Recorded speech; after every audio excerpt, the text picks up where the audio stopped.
Salut tout le monde, c'est Marianne, bienvenue à ma chaîne et bienvenue à cette vidéo qui va être sur mes 5 palettes neutres préférées.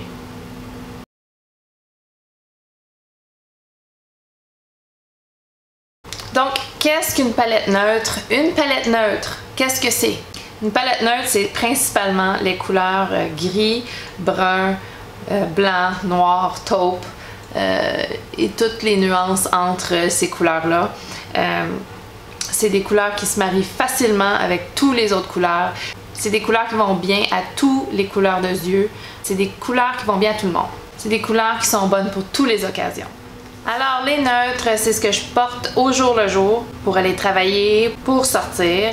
J'aime et j'adore mes palettes de neutres. Alors j'ai parcouru ma collection de palettes et j'ai sélectionné les 5 meilleures palettes neutres de ma collection. Ça n'a pas été facile, j'ai dû combattre avec moi-même pour en sélectionner juste 5. Alors maintenant, je suis assez confiante de mes choix. Je vais toutes vous les montrer aujourd'hui, alors si ça vous intéresse, continuez à regarder.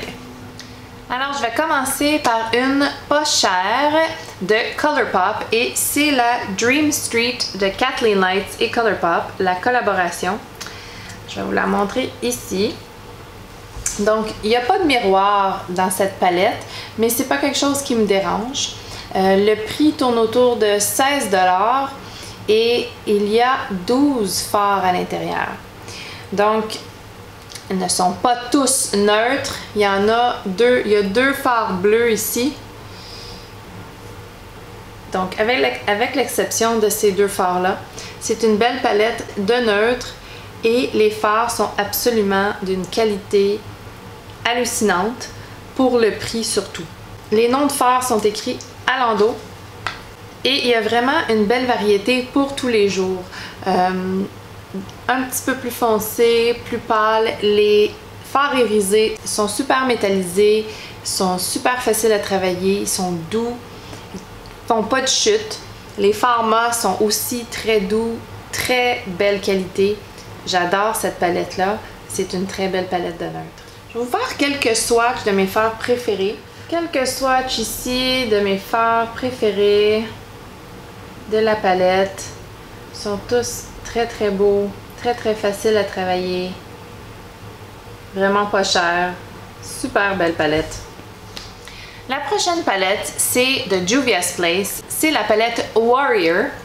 Alors ça, c'est une autre palette qui n'a pas de miroir, mais que le prix est assez bas pour la belle qualité qui se présente dans cette palette-là. Il y a beaucoup de métallisé comparé au mat, mais il y a un pâle, un moyen et un très foncé.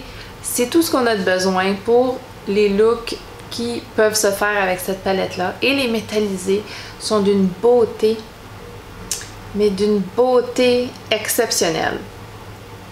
Celui-ci, regardez-moi ça.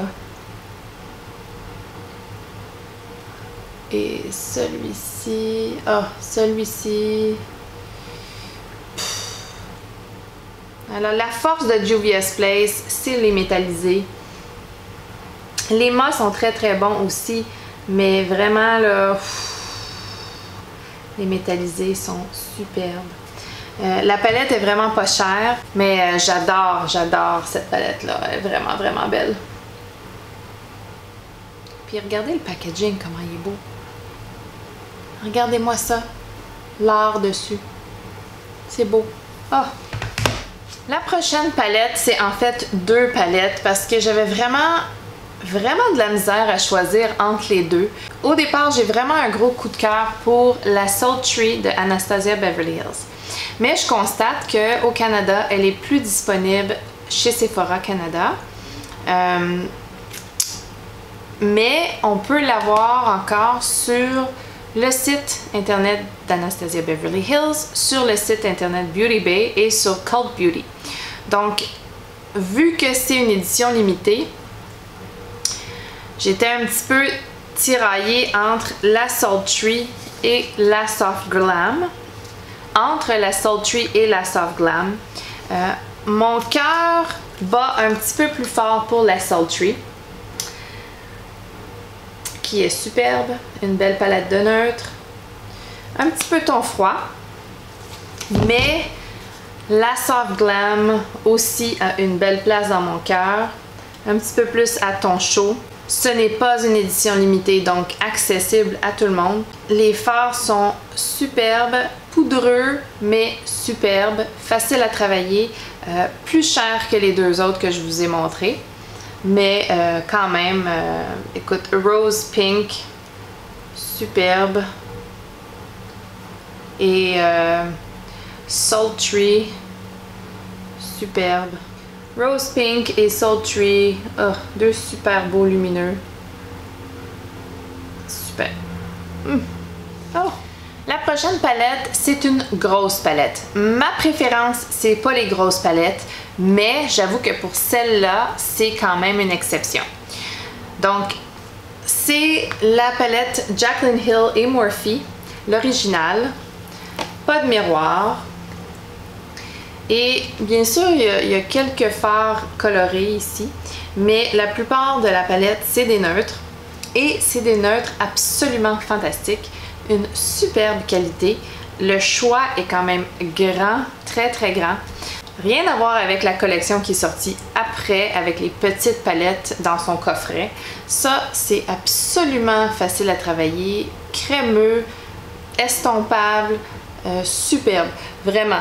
Les fards lumineux là sont superbes, vraiment, vraiment faciles.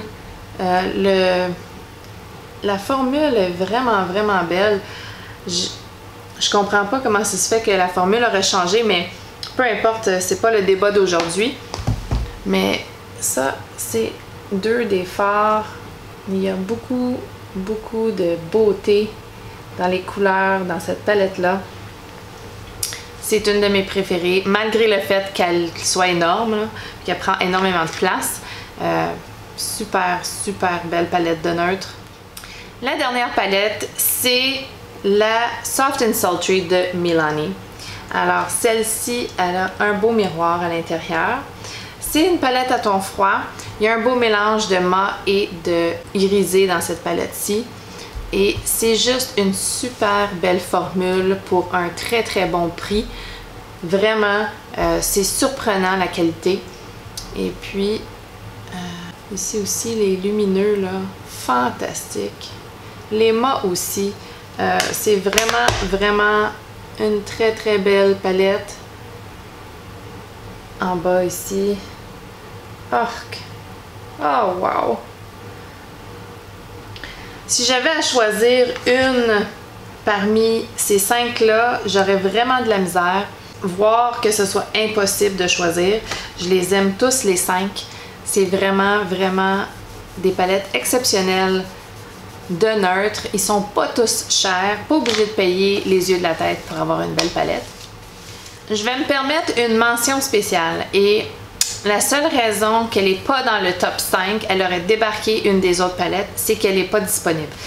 Donc, Tarte a remplacé la version de la palette Clay Play 1 par la palette Clay Play 2 et a enlevé la Clay Play 1. Ça, c'est une palette seulement de fards mat. Donc, il y a juste des mats dans cette palette-là. Et c'est vraiment multi-usage.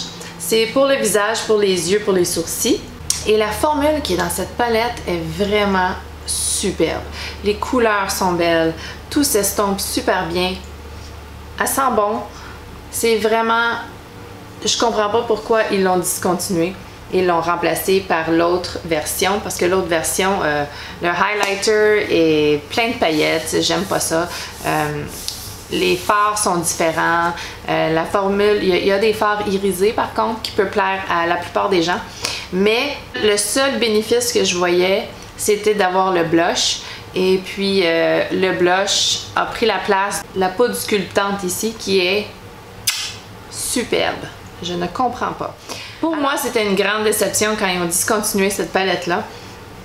Mais écoute, il y a un beau noir, il y a des tons froids, des tons chauds, des tons neutres.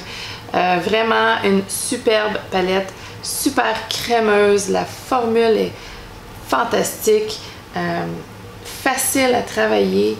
C'est incroyable. C'est juste 3 des couleurs. Je l'adore cette palette-là. J'étais vraiment triste qu'elle soit plus disponible. Donc c'est tout pour la vidéo aujourd'hui. J'espère que vous avez aimé ça. Si vous avez aimé ça, donnez-y un thumbs up. Abonnez-vous à ma chaîne pour qu'on se revoie une prochaine fois. Et je vous dis bye. Je vous embrasse. Bye!